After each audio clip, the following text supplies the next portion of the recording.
Moi, mä oon Crystal Snow ja mä oon tullut Ihohoitosalmeen kokeilemaan uutta Crystal Retinol Age Defying kasvohoitoa. Siis miettikää, kasvohoito, joka on melkein nimetty mun mukaan. Eli mä aloitan tällaisella öljypuhdistuksella. Saadaan meikit hyvin irrotettua.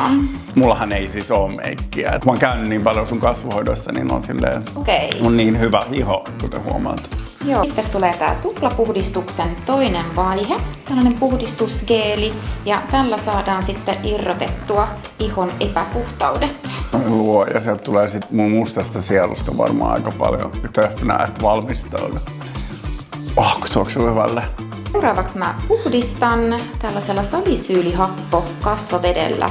On niin puhdasta jälkeen. Virginaalinen. Seuraavaksi mä levitän tällaisen enzymaattisen kuorinnan. Eli tää pilkkoo siitä ihon pinnasta hellävaraisesti kuolleet ihosolukot. Joku kihelmöi. Se varmaan tarkoittaa sitä, että se toimii. Kyllä. Tuoksuu kalliille. Nyt levitetään sulle tää anti-age-naamio. Tässä on eri sekoitusmahdollisuuksia, eli ne räätälöidään aina ihotyypin mukaan. Tässä hoidossa on 24 hierontaliikettä kasvoille ja niskahartia-alueelle ja sitten vielä lopuksi tehdään pään hieronta.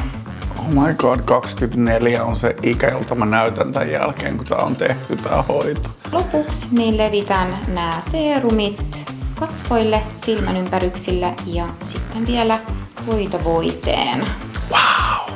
Mä näytän niin freesiltä ja levänneeltä ja siis, että mä oon niinku kostea. Salaisuus on tietysti Crystal Retinol Age Defying kasvohoito täällä Ihohoitosalmessa. Tuu kuule kokeilemaan!